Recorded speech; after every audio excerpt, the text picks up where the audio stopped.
Hello, everybody, and welcome to the next episode of the podcast for Toronto Realtors. Today, we have an exceptional guest, Jennifer Jones. Now, if you're in the Toronto real estate market, you probably already know who Jennifer Jones is, so there's not really much of an introduction needed, but for anybody who doesn't, she is absolutely killing it. And when I say she's killing it, I mean she is really killing it. So, first off, Jennifer, I really wanted to thank you for coming on to the show with us today. Are you kidding? I'm honored to be here. This is going to be so great, and I love the fact that you're pouring into so many agents, especially those newer ones. So thanks for having me. Of course. So before we get into your story, how you accomplished the levels of success that you did, as well as, spoiler alert, some of the failures and lessons you learned along the way, I want to talk about something that's happening. The time of this recording, it's Monday, so in 2 days, which is going to be a Wednesday, March 19th, you're going to be featured by EXP Realty, your brokerage, at something called #Win Wednesday, where you're going to be empowering a lot of agents in their journeys as successful real estate agents. First off, I wanted to ask you a little bit about what that opportunity is, what it means for you, and how it came about. So actually, the brokerage just reached out. I do a fair bit of speaking for our brokerage. I actually went and spoke in Africa last year, in Lisbon, in Vancouver, in Dallas, like a whole bunch of things. So this will be directed at especially those newer agents or agents looking to increase their performance, and is open to everybody, but obviously more so the agents from our brokerage. Can I ask whereabouts in Africa you went? So I spoke in Cape Town. We went over for an event called Build, and then turned that into just an amazing tour of Cape Town, and actually ended up going on safari for a couple days up in outside of Johannesburg. So I think that's really the key, even for new realtors, is to understand that you need to pay to play, right? You need to invest in yourself and get yourself out of that people pile, right? So exactly what you're doing, like reaching out to those top agents and saying like, hey, can you come on my podcast? Can I buy you lunch? Can I pick your brain? Right? People are willing to share. They just want to see that the people asking have follow through, right? Can I ask, you used the word people pile. I don't think I've ever heard that. I think I can understand from context, but can you tell me a little bit about what you mean by that? So the way I look at it is, the vast majority of people, you've obviously read, I forget what the book was called, but the 80-20 rule, right? So, 20% of people are actually doing 80% of the business in most industries, right? You have your top performers, and no matter what industry you put those top performers into, they will turn into the 20% of the 80% people pile. And I believe what separates people into, that 10 to 20% would be that basically they're working harder, right? They have accountability, they have a commitment and habits of systems, right? And they stick to that, and as a result, they, you know what they say, like, the harder I work, the luckier I get, right? It's that commitment to just show up and be there for yourself. And I think that integrity piece of, when you make a commitment to yourself, you need to start by fulfilling those commitments and meeting those commitments you've made to yourself first. It's easy to, just let yourself down, right? Put other people first.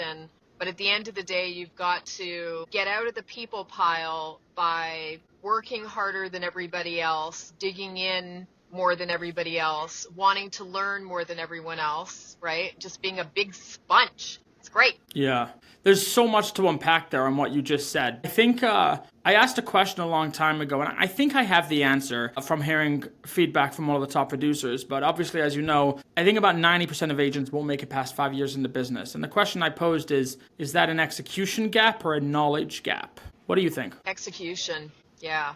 So we have a team, obviously, and we created this boot camp. So we have an Ontario teacher turned realtor and commercial realtor as well, who's teaching that. And what I find is, like, this system we've created, we provide the leads, we provide the boot camp, we provide the morning meetings, the morning accountability meetings, the script and role play sessions, the live dial call you can get onto, trainings every week, right, where you have lawyers that you're being trained by, or mold specialists, or whoever. And I feel like with everything that people are given, not everyone is purposed for real estate, right? So they'll get into it and they're not necessarily a good fit. And part of that is just that commitment to show up for themselves. If you're not able to show up for yourself at a high level doing something else, right?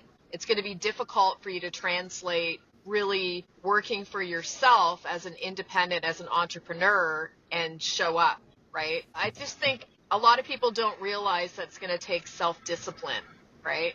You're going to have to actually push yourself. And if you just follow whatever you feel, like, oh, well, I don't feel like it. Well, it's not going to get you very far, right? You have to push through those feelings and do it because you've committed to it, because it's a system, because it's a process, because that's how you get the result. We always say to anyone on the team, you don't work today, put a big black X in your calendar 90 days from now because you're not getting paid, right? You wake up every day unemployed and your job is to get out there and be employed. And I'm sure you use that on a regular basis, right? Yeah, for sure. And not to trivialize it, like it is really hard. I think in the real estate industry, a lot of coaches and leaders have a habit of, I think, trivializing the challenge that comes into just working hard. Because it really is very simple, just work hard. But on the same vein, it may be very simple, but it really does take a lot of determination and discipline to just get up and do it. And I wonder, perhaps there's like you're talking about the training, for example, and I know, like, obviously I'm in the Keller Williams ecosystem, we offer a lot of trainings as well. And I wonder if there's something there to be said about, instead of maybe focusing so much on providing agents with so much knowledge, like you said that there's not really such a knowledge gap. I wonder if there's a different model of like accountability instead of strictly knowledge training that we could be offering. And I don't know, I'm kind of just playing around with this thought. What do you think about that? So we do the accountability piece every single day. And what we've learned is that not everyone wants to be held accountable. So we ask for permission. Like, do I have your permission to hold you accountable to those high goals that you've set for yourself and for your family, right? So I think there's that piece. But I do believe that, with that accountability, with that training, your first most important piece is your mindset. I always say, if you believe it's hard or you believe it's not, you're right?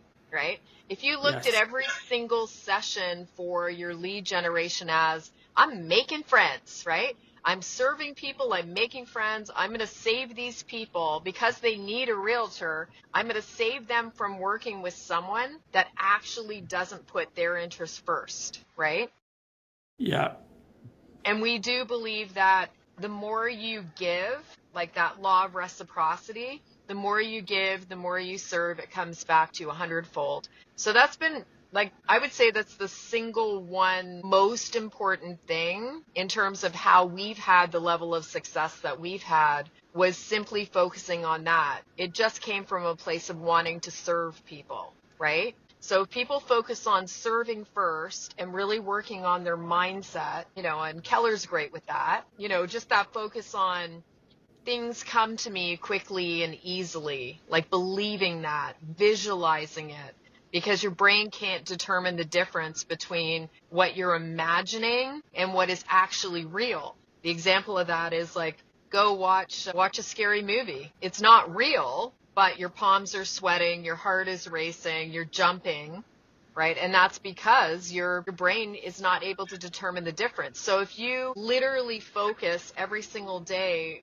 on and visualize having an outcome, and the example I would give of that would be, first got into real estate, so that was 2014. I would drive the lakefront in an area, and I would actually visualize driving along this beautiful lakefront area, 30 minutes one way, 30 minutes the other way, and I would see my signs, right? And I would say, I'm so grateful all these buyers and sellers are mine. So I would sip my Tim Hortons coffee, do that every morning, sometimes twice a day. And I can still to this day go, I wonder what that house looks like inside. I would love to see that. At some point, I'm getting a call to go into that house, right? So you have to become a manifester with what you're doing. You have to use the visualization and the belief that amazing things happen to you, and then they will. And I believe that. I love that. Tell me, Jennifer, do you follow sports at all? Any sports, basketball, soccer, anything? Well, my husband's brother, one who passed and one who's still with us, like they all played professional hockey. So yes.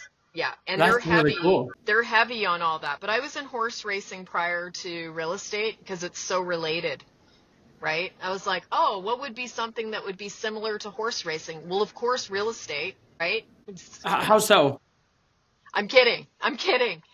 So it's similar in a way. Like, I think your training, I have processes, I have systems, and then being able to have the horses go out and race. So Yes. it's like putting the listing up after you put everything in place and looking for that home run. It's Yeah. just, yeah, it's so cool. I also think that I love sports. The reason I ask is I love to use sports as analogies. It like helped me get through school. Honestly, like math questions was instead of like you used to have 5 apples and now you added 3. It was like you have 5 fans in the stadium and then 3 more came. But I like when I speak with folks who are, again, mostly weightlifters, for example, or in your case, horse riders. I don't know if I'm using did I use the term right? Horse Trainer, riders? trainer.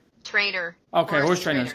Racehorse trainer. Yeah. Horse trainer. So anybody can have a horse and call himself a horse trainer, and technically that's true, but if you want to be excellent, you've got to hold yourself accountable and find ways to continue to find that next level. And I think that I actually do see some similarities there. The reason I was talking about, the reason I listed team sports, and I think obviously with your family's history playing professional hockey, this will make a lot of sense. You know when you're watching a game and you just know who's going to get the next goal? I think that's the same manifestation. Like you just know it's coming, and or sometimes you're watching a soccer game and like somebody steps up to take a penalty and you know it's not going to go in. You know he's going to miss it.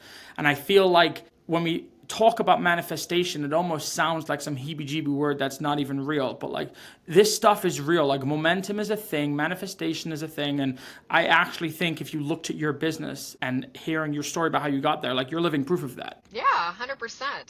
Well, and I think if you look at even the Olympic coaches for, gymnastics and things like that, right?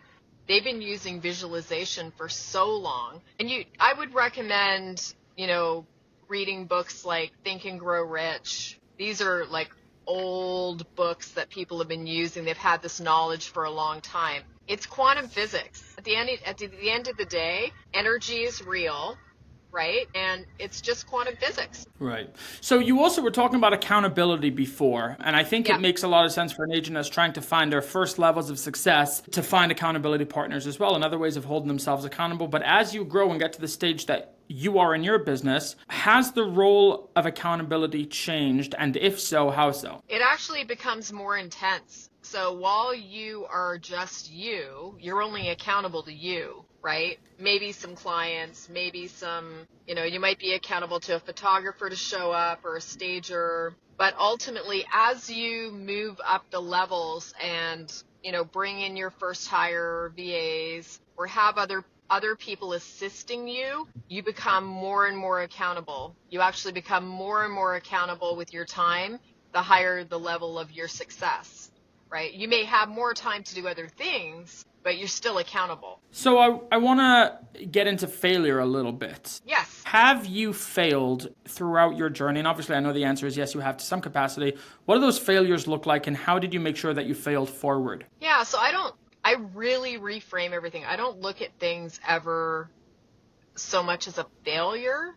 I look at them as like literally, what did I learn? Like what was I supposed to learn? What have I learned? And then how do I make sure this doesn't happen again, right?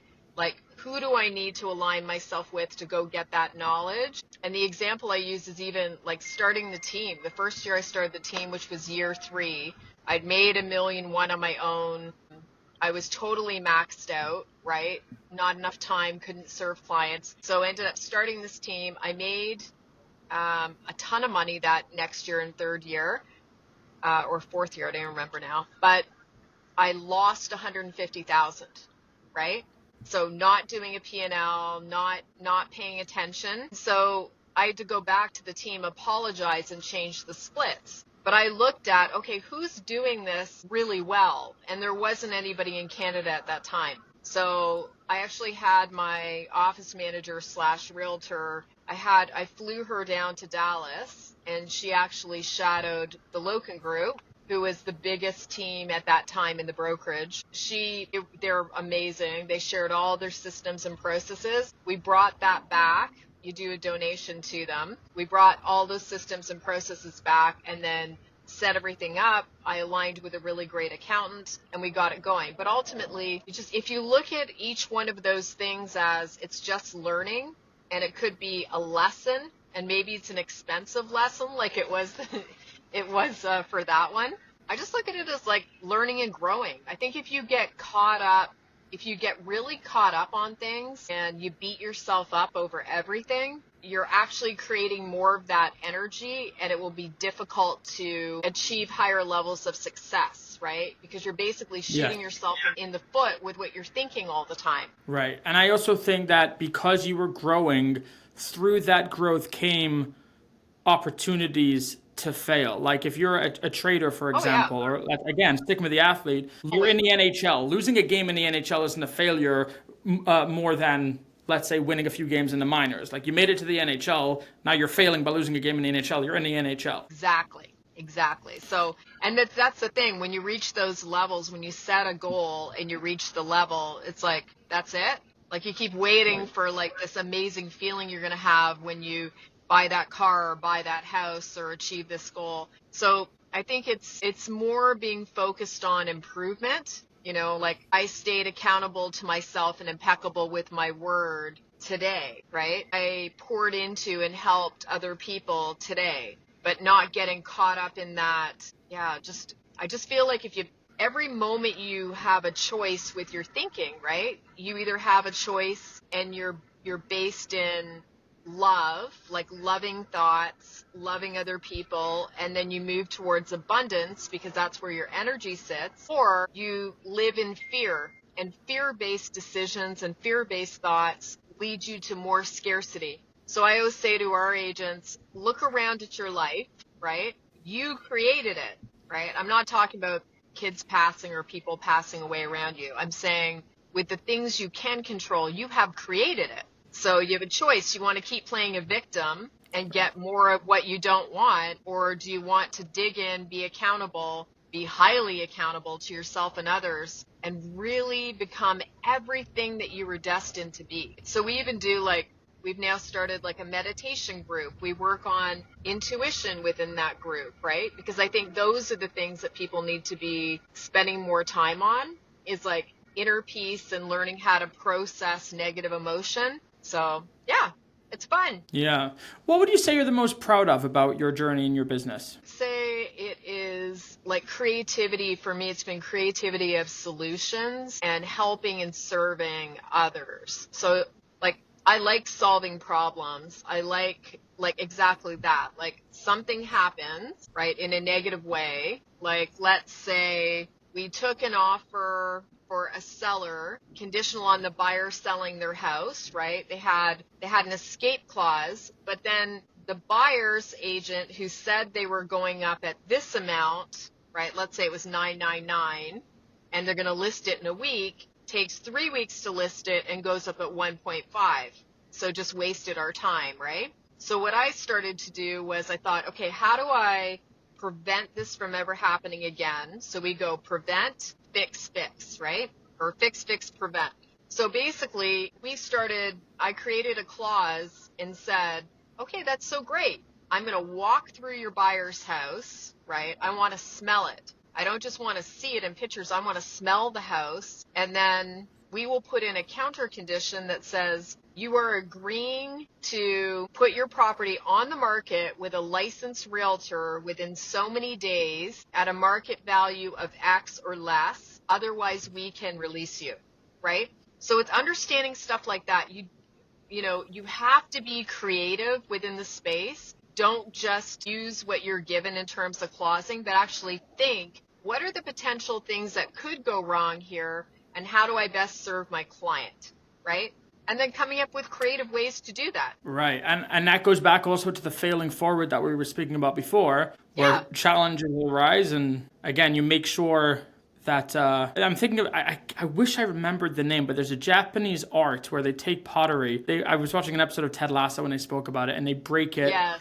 And then you know what I'm talking about? They use 24 karat gold to make the repair in Yeah. between because they believe Yeah. that the breaks, the fractures, the challenges are what actually make it beautiful, right? Like fine wine that ages, right? Yes. And even more than that is not only do the fractures make it beautiful and the gold inside of the cracks make it beautiful, but the bowl actually becomes stronger, Yes, I right? love that. Through Yes. the way that they mend those cracks. And I think that's kind of part of what failing forward looks like, is almost like you said before, like it's not only that it's a failure, but we're going to move forward from it. It's not even a failure. Right? It's an opportunity to become stronger through the process. So let's talk about current state, right? So all businesses, obviously, all real estate businesses are going to have their own struggles or bottlenecks or whatever word you want to use. So for a brand new agent, that might mean getting their first transaction. For an agent that's, let's say, at 8 transactions, that might mean building systems.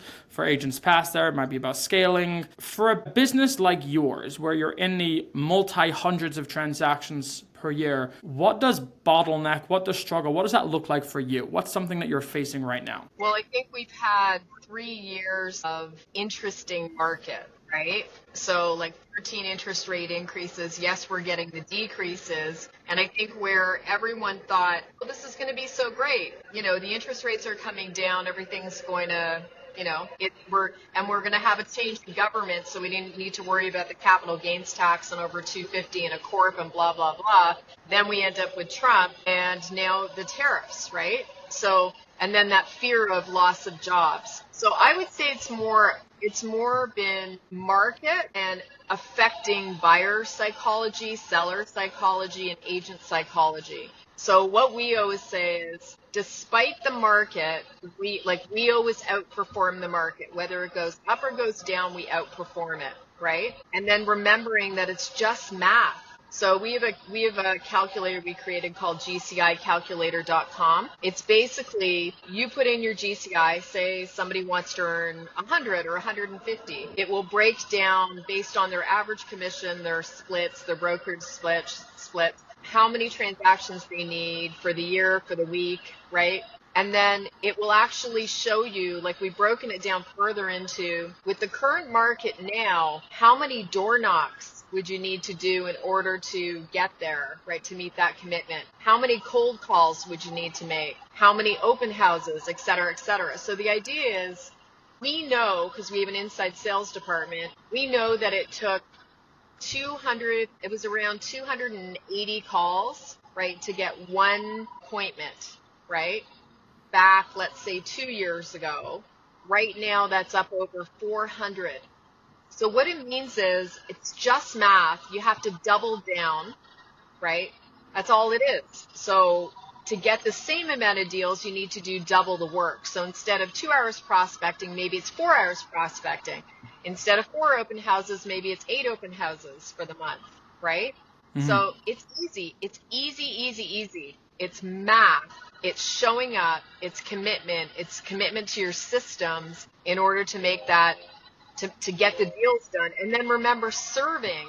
Just being loving and serving people. And I think that at the end of the day, it's an easy thing, right? This is actually an easy thing. So whether you believe it's easy or not, you're right. So which one is it going to be? What are you going to choose, right? So what do you do with your agents? Because obviously you're mentoring a lot of agents, newer agents. So what do you have them doing to help them get going? It's very similar. I mean, the overarching thing is Keller Williams has 4 main models that we teach. So it's the economic model, which is kind of like you just said, breaking down exactly how many conversations need to happen and where they're going to come from, and just look at it like it's a math equation, remove the emotion from it. Then the second model is the lead generation model, figuring out where the leads are going to come from based on their skill set, and then understanding how many conversations need to happen, again, tying it back to that first economic model. And then we look at the budget model, which usually doesn't become relevant until an agent starts picking up steam, but making sure that their profit margins are healthy and that they're not spending too much money. They're playing what we call red light, green light. And then as they start to build out a team, we look at the organizational model, right, to make sure that they're not just focusing on as many buyer's agents as possible out of the gate, but starting by building up their wall of value. But again, I mean, it's not very different at all than kind of how you were saying it, just talking about strictly numbers, removing emotion from it. But I am curious, At what point, or is there ever a point that you adjust and you say, yes, we need to look at the numbers, but maybe there are other strategies that are working better? So for us, it's a constant. I pay to put myself in those rooms, right? I pay to play. So I take myself out of the people pile and I go and focus on who are or what are the things that are, becoming super important within the industry? What are the changes?